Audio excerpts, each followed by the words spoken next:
This episode is brought to you by Choiceology, an original podcast from Charles Schwab. Hey there, how-to listeners. Before we start the show, I want to let you know about a fascinating podcast from our partners at Charles Schwab. It's called Choiceology, and it's hosted by one of my favorite scientists, not to mention good friend, Katie Milkman. Katie speaks with Nobel laureates and authors and athletes and kind of everyone to understand the psychology and economics behind the decisions that we make. So stick around to hear more about it later in the episode. Listen to Choiceology at schwab.com/podcast or wherever you listen. This podcast is brought to you by Progressive. Most of you aren't just listening right now. You're probably driving or cleaning or exercising. But what if you could be saving money by switching to Progressive? Drivers who save by switching save nearly $700 on average. So multitask. Get a quote today at Progressive.com. Progressive Casualty Insurance Company and Affiliates. National average 12-month savings of $698 by new customers surveyed who saved with Progressive between June 2021 and May 2022.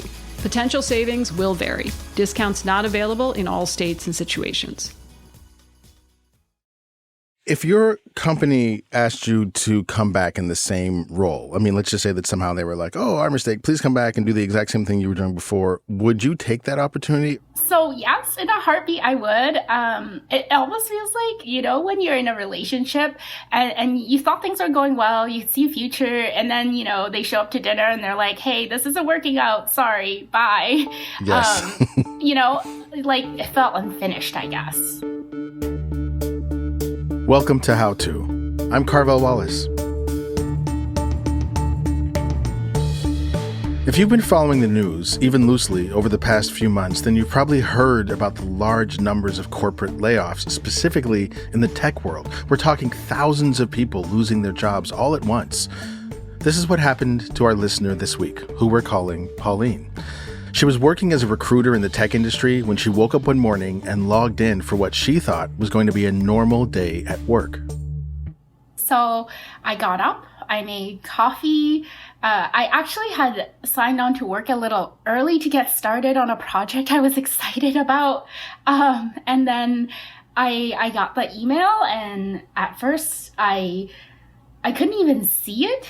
I kind of knew what it was saying, but it was also kind of like a completely different language. Like my ears were ringing. I couldn't believe it. Everything happened quickly.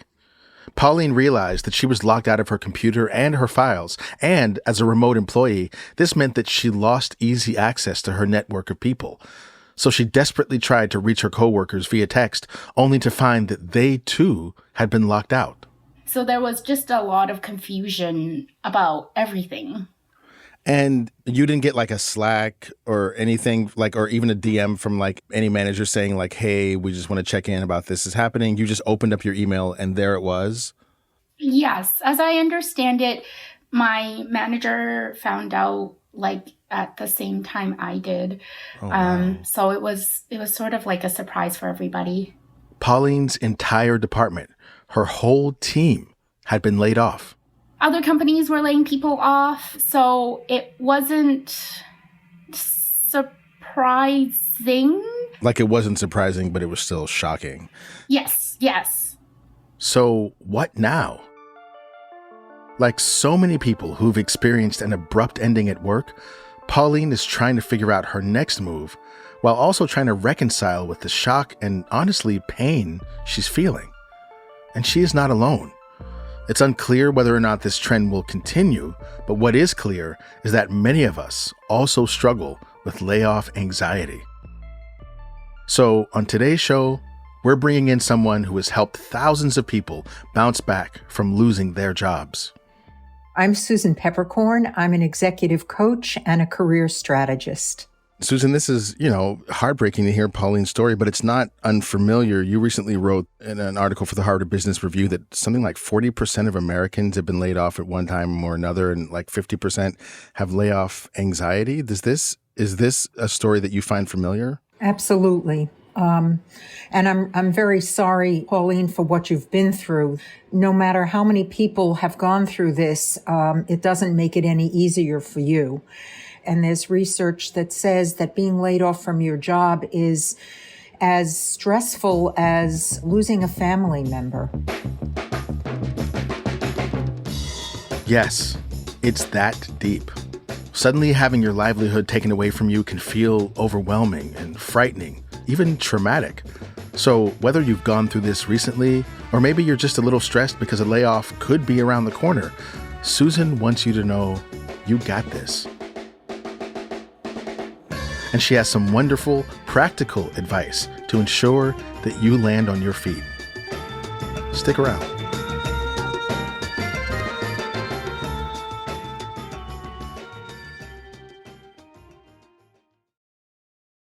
This episode is brought to you by Choiceology, an original podcast from Charles Schwab.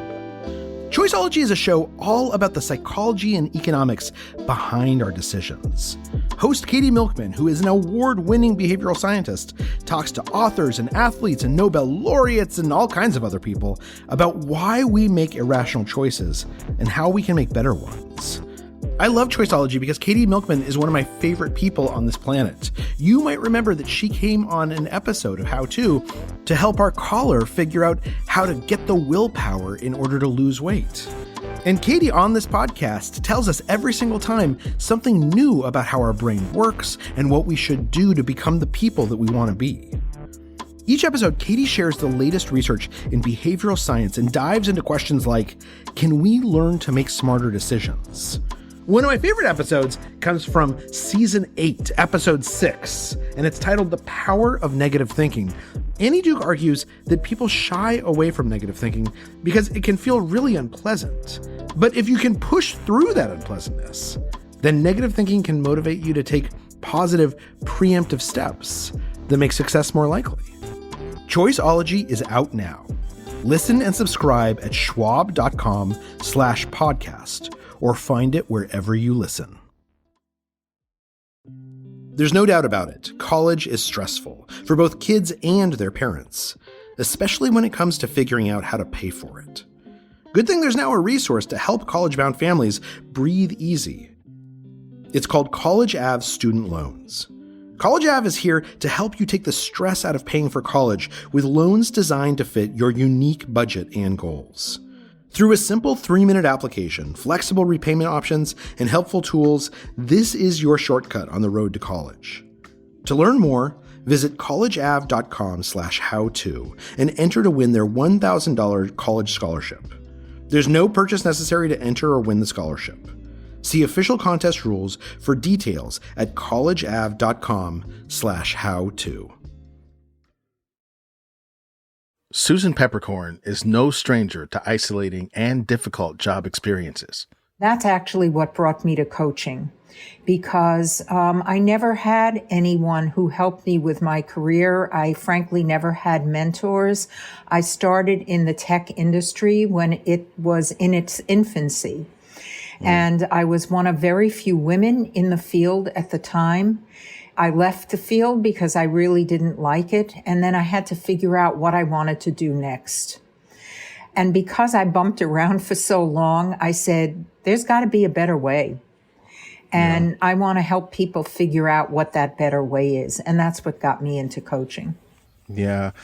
You know, I think that there's probably a lot of misconceptions that people have about layoffs, especially now we're thinking about corporations cutting large numbers from their workforce. What are some of the notions that you think most people sort of have wrong about layoffs, and what possibilities are there for you after a layoff? I think the biggest misconception that people have is that they did something wrong. And I will tell you that in 99.9% of the time, there was nothing that the person who was laid off could have done differently to prevent the layoff. Sometimes layoffs are political, but most of the time layoffs have to do with business conditions. And so I think that a lot of times people blame themselves. Pauline, do you relate to that? Did you feel on some level that if you had only done X, Y, Z, that you might have avoided this? Yes. Although I was I was actually in talks about being promoted. So like, I know I was working really hard. My feeling is more like, I feel like I was doing good work, and why wasn't I given a chance, if that makes sense? Like, why wasn't that enough? Yeah. Yeah. I think your metaphor of a relationship is apt, actually, because it feels like a personal form of rejection. I mean, I've been laid off before and I've also been dumped. And both of those things have a feeling of like, yeah, personal rejection, even in a relationship. It's like, I was going to love you so good. Why didn't you give me a chance to get it together or whatever it was? And I wonder, what have you seen about how this affects people personally? Well, I think people feel a sense of helplessness. If you're dumped or if you're laid off, you didn't have a say in the matter. And so there's a sense of helplessness that people feel. That, if I was doing good work, if I was about to be promoted, or if I loved you so good, why is this happening to me? And, so sometimes that manifests in anger, or sometimes that anger gets turned inward, where it becomes self-blame. It also seems that there's a feeling of our self-worth being tied up in whether or not we're employable, which we use our employment as a metric of. Absolutely, because in the more than 10 years that I worked with people who had been laid off, one of the things that I did with people who had been laid off was to help them take steps forward in terms of looking for another job or, developing a resume. And many times people had difficulty taking these steps forward. And I have some strategies that I'm happy to discuss. But sometimes people really had trouble, like just identifying the accomplishments that they had in their work history because they were feeling so badly about themselves. So a hit to someone's self-esteem is very, very common after a layoff. Pauline, I mean, you were working remotely. I know that I've been a part of layoffs where everyone left and we all went to the bar and everyone commiserated, and you don't have that now. And I'm wondering how it felt to be just sort of sitting at home and to be let go of and then to be alone after that. It's very hard. It's very isolating. So far it's been just mostly me trying to apply to jobs and no one else around me who really knows what it feels like. I think Susan was like spot on when she said it was like losing a family member, because I cried a lot those first couple of days. Like I feel like I'm tearing up again. But like I felt like a part of me had died or something, not to be dramatic, but like if I felt like I was grieving. So to do that alone was definitely hard.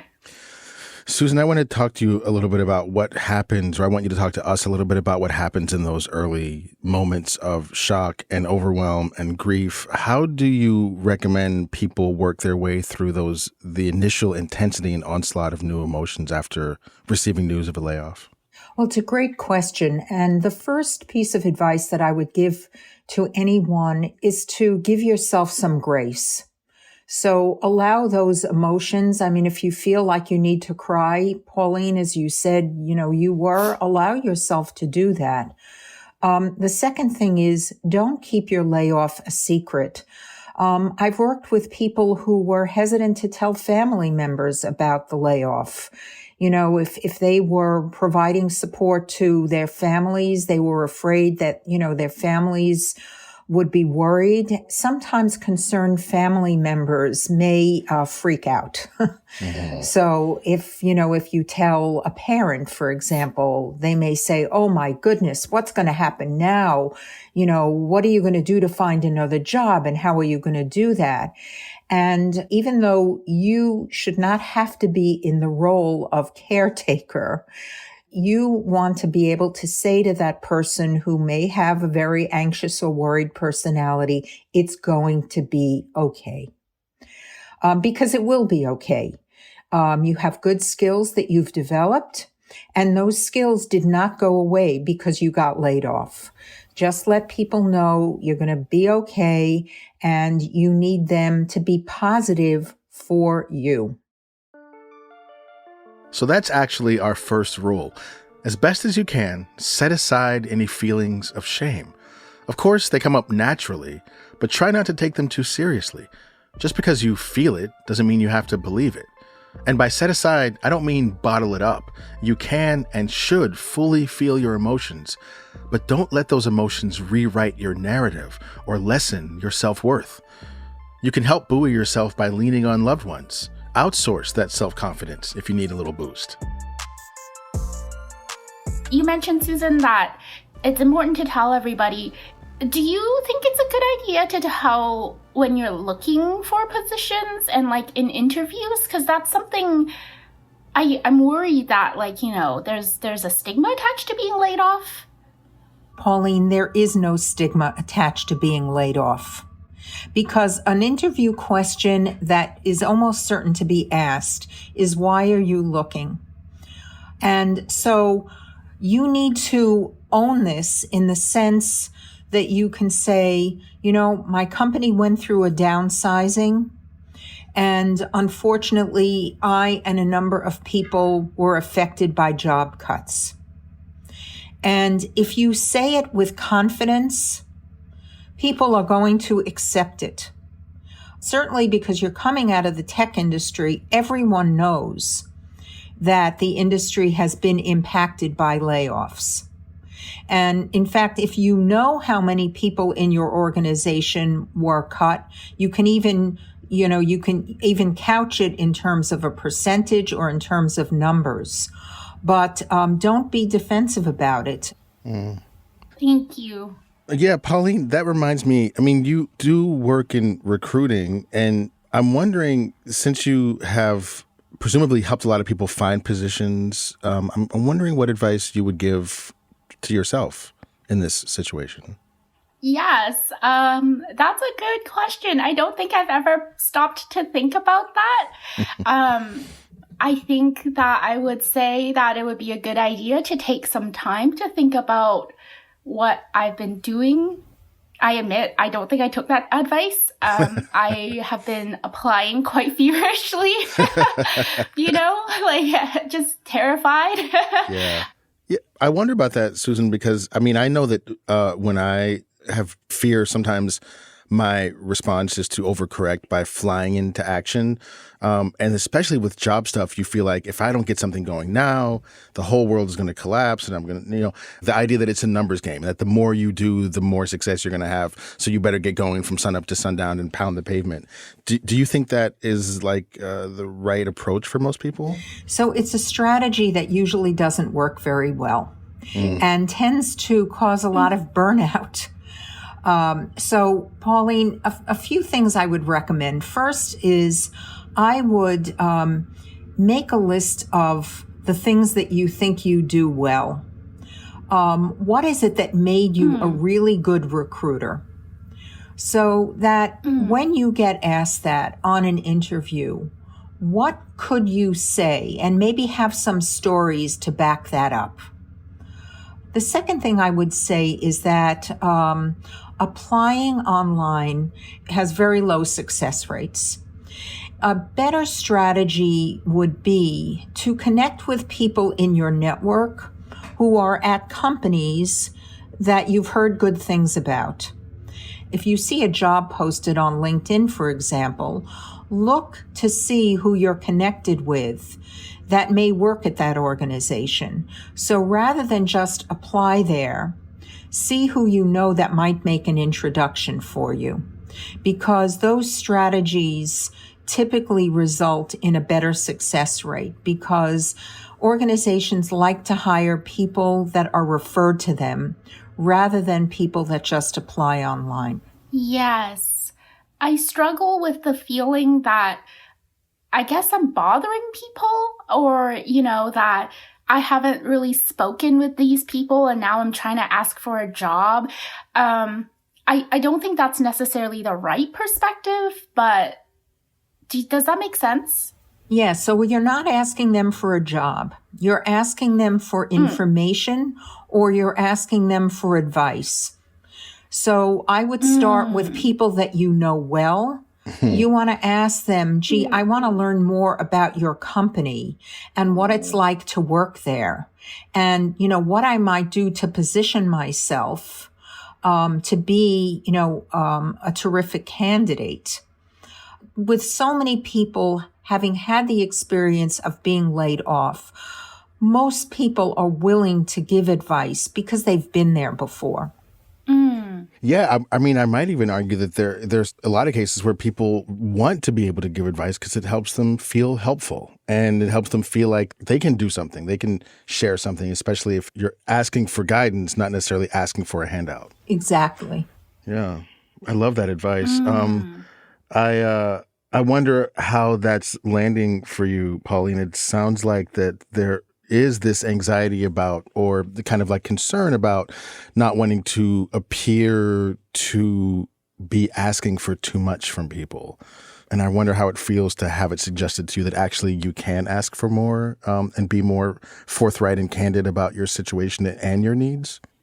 Yes, I definitely worry about imposing or, like I'm showing up to need when I haven't maybe gave. Pauline, one thing that might help is if you ask people for 10 or 15 minutes. So if you limit the amount of time that you're asking people for, it may not feel like such an imposition because you're not asking them for an unlimited amount of time. What do you think? I think that would be very helpful. I think 10, 15 minutes for a quick chat, they can definitely fit that into the day without too much trouble, I hope. And if, they're really busy, I know there's a cutoff, so I think that would help. Pauline, has anyone ever approached you and asked for your help or guidance or information around like getting a job somewhere? Yes. Now that you say it, I remember I was very excited about my company. I was happy to talk about it. Well, when you say it like that, yes. There you go. So here's our next insight. Just as you call on your friends and family for emotional support, you can also call on your network for support in the job hunt. Oftentimes, people are willing to help out and give a few minutes to answer good faith questions about what a job is like, what skills are needed, how you might go about applying. And remember, that's much different from asking for a job outright, which can make people feel pressured and uncomfortable, especially because very few folks are in a position to hire someone unilaterally. What you're really looking for is some guidance. Okay, we're going to take a quick break, and when we get back, we've got some advice for how companies can handle layoffs better, and maybe some advice about avoiding layoffs altogether. Stay with us.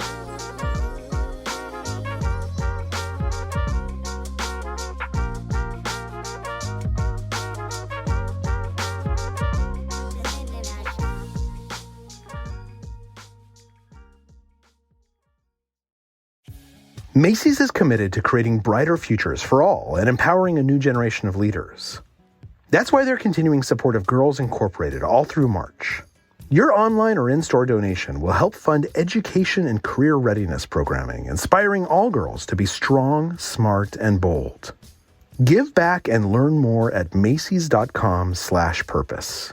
That's Macys.com/purpose. As if the McCrispy couldn't get any better, Bacon and Ranch just entered the chat. The Bacon Ranch McCrispy, available at participating McDonald's for a limited time. Ba-da-ba-ba-ba. Hey everybody, it's Tim Heidecker. You know me, Tim and Eric, Bridesmaids, and Fantastic Four. I'd like to personally invite you to listen to Office Hours Live with me and my co-hosts, DJ Doug Pound. Hello. And Vic Berger. Howdy. Every week we bring you laughs, fun, games, and lots of other surprises. It's live. We take your Zoom calls. Music. We love having fun. Excuse me? Songs. Vic said something. Music. Songs. Music. I like having fun. I like to laugh. I like to meet people who can make me laugh. Please subscribe now. We're back with Pauline and career coach Susan Peppercorn. Susan, there are different kinds of responses to layoffs, and I know a lot of people right now are anxious about their job status and probably have continual fear that they might be surprised with the layoff in the same way that Pauline was. I guess, first of all, is that fear and anxiety justified? And if so, what are some ways you can sort of be prepared for layoff without constantly trembling in fear of one? Oh, it's such a great question. A few things. Put money away is number one. I mean, to the extent that you can, just put money into savings. Number two is make sure that your skills are up to date. You know, I remember during the last big recession, I remember talking to a group of job seekers. Somebody said to me, I'm encountering ageism. But in further conversation with this person, I realized that their skills were not current. And that was probably more the reason why they weren't getting job offers than their age. And so you need to be looking at whatever industry you're in. What is the industry looking for? You know, what skills does the person ahead of me have? And, you know, prepare yourself for that. Take courses so that you're constantly learning and growing. That's a way to recession-proof or layoff-proof your career, is to constantly learn and grow. Well, I mean, it's interesting because there's always that anxiety that this is the end of the road for whatever it is. But I imagine that's a part of what people struggle with all transitions, is that whatever was over is now permanently over. It will never come back. Nothing will ever come to replace it. And I am just in this zone of emptiness in which I have no idea what the future holds. And of course, the future does always emerge. But I think some of that might be impacted with the way that companies do layoffs now. I'm hearing so many horror stories from so many different people about how their company let them know things of like half the people go into this conference room, the other half go into that conference room. Everyone in this conference room is fired, you know, things like that. And Susan, I'm wondering if you have any advice about how companies can do layoffs better and with more care. I'm sure you have plenty of it. Well, we could spend a whole hour just on that alone. So don't get me started. You know, companies really need to put themselves in the shoes of the employee and understand that employees, whether current or past, are their brand ambassadors. And the way in which they lay employees off and terminate them affects the retention of their other employees. And I was having this conversation with a client whose company is about to go through a round of layoffs.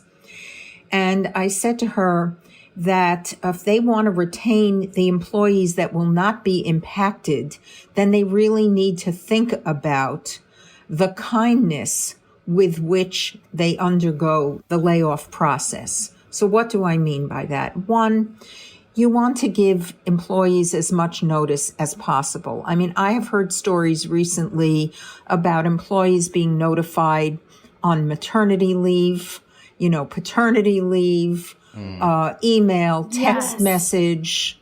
I heard you say, yeah, Pauline. Yes, I've heard those. It's just so inhumane to do it that way. I mean, at least make it a phone call. You know, if you're remote, just have a conversation with someone. Secondly, treat employees with care. There are things that you can do for an employee when they're separated from the company, things like severance payments and career transition services, so that they have a level of support as they go through the transition process. You know, some guidance as to how to apply for unemployment, explanations of what's going to happen with their health care, their investment accounts, you know, somebody to talk them through this instead of just saying you'll get a packet in the mail. So here's a tip for employers.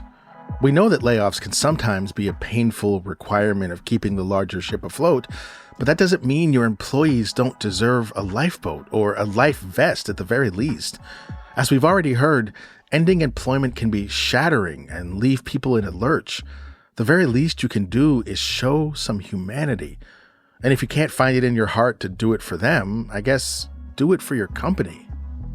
I'm serious when I say that people who are not laid off will look at what happens to people who are laid off and will make a decision as to whether they're going to stay with a company based upon how people are treated.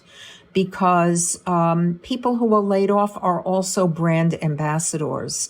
And that's what I would tell companies that are contemplating a layoff. I want to circle back to something Pauline mentioned briefly. When she got the news, she immediately jumped to job searching. She didn't even take a day for herself, or a breath for that matter. Oh, Carvel, I did not wait 1 second. I started immediately going on Indeed and LinkedIn. I was one of those people. I had a coworker who took 2 weeks off, and I think maybe it made her better for it. I know when I started applying, I hadn't updated my resume properly. I had left a credential off, and so I think I would have benefited from a couple of days of reflection, like Susan was saying. Like, have you since then given yourself time to really just sit with it, just lay in bed, stare at the ceiling, zone out, whatever it is, just sit still? No, I'm hoping that once I have a position I can, but I feel like there's a real palpable fear that there's just so many people out of work right now chasing so few jobs. I definitely think that after so many applications, you sort of feel despair, you know? Like, applying should be like your job is what I hear sometimes, which sounds really stressful, honestly. In terms it's a terrible job. Yeah. Well, also this thing that applying should be your job. I mean, I'm not even saying that that's not true. It's just that also when we have a job, I don't know that we don't do our jobs in a panic. And I think we do search for jobs in a panic. And so you should do it at a relaxed, sort of like sustainable pace instead of this panic pace that we tend to associate with it. Yes. If you didn't have to worry about applying to like 1 million jobs right now and making this happen come hell or high water, and you just had 2 weeks to yourself, what would you do with that time? So I will be honest. I think my job was such a big part of my identity that I don't know what I would do. I feel horrible saying this. No. Because I feel like the other side of the coin is people say, you know, work doesn't care about you. They'll replace you, like, you know, and I don't think that's the right approach either. But that's something I've been trying to find a better middle ground for between my work is my identity. And so when I lost it, I lost me almost, you know. Oh, I feel like I'm going to cry again. I think trying to find a better balance there would be good.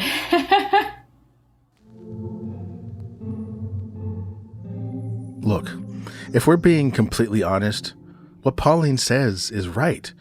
Chances are pretty good that if you work for a big company, it doesn't actually give a damn about you. I mean, not really.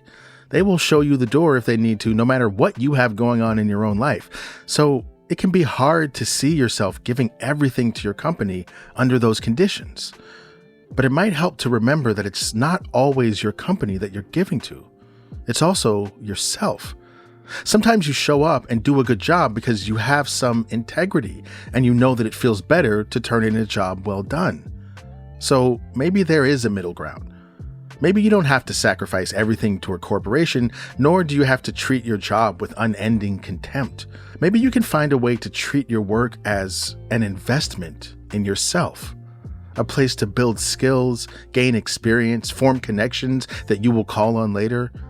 Maybe you do a good job, not so that you can get praise and acceptance from your company, but so that you can position yourself to have options when you need them. I know we're getting to the end of our time here, and I wonder, like, in the the very near future, when Pauline has a bunch of interviews lined up, which I'm sure is going to happen soon, I'm wondering what is the best way, Susan, for her to prepare, especially given the fact that a lot of these interviews are going to be remote. What are you hearing and learning about the best way to do that?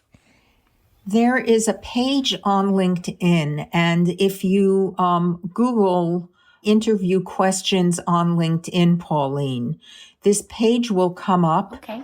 And it has the 25 or 26 most frequently asked interview questions. And what I love about this page is it has suggested interview answers along with the questions. And the other thing I would do is say practice with a friend.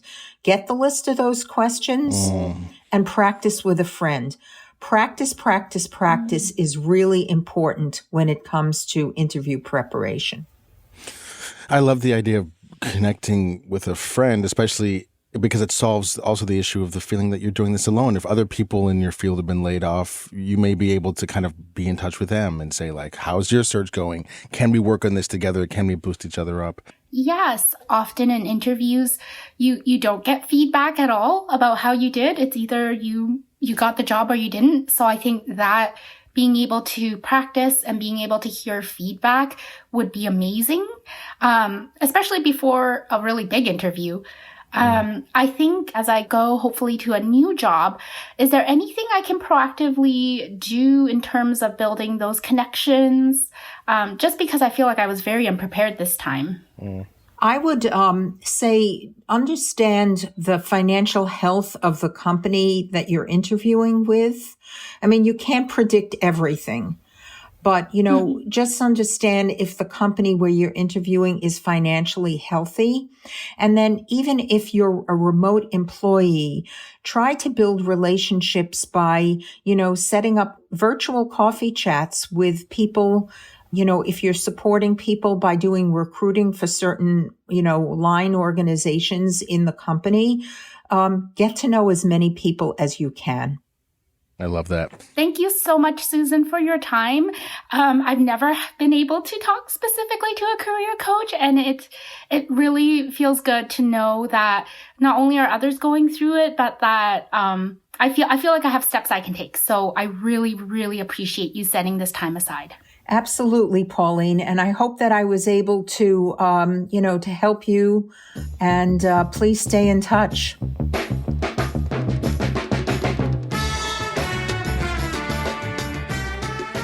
Thank you so much to Pauline for sharing her story, and good luck out there in the job hunt. Special thanks to Susan Peppercorn for all of her insightful tips. Look for her writing in the Harvard Business Review and pick up a copy of her book, Ditch Your Inner Critic at Work. Also, we'll include links to some of these resources we talked about in the show notes. Do you need help ditching your inner critic, or are you facing another problem in your life? If so, send us a note at howto@slate.com or leave us a voicemail at 646-495-4001, and we might have you on the show. And if you like what you heard today, please tell a friend, especially if that person just got laid off. That helps us help more people. How To's executive producer is Derek John. Rosemary Belson and Kevin Bendis produced this episode. Merritt Jacob is our senior technical director. Charles Duhigg created the show. Amanda Ripley is my co-host. And I'm Carvel Wallace. Thanks for listening.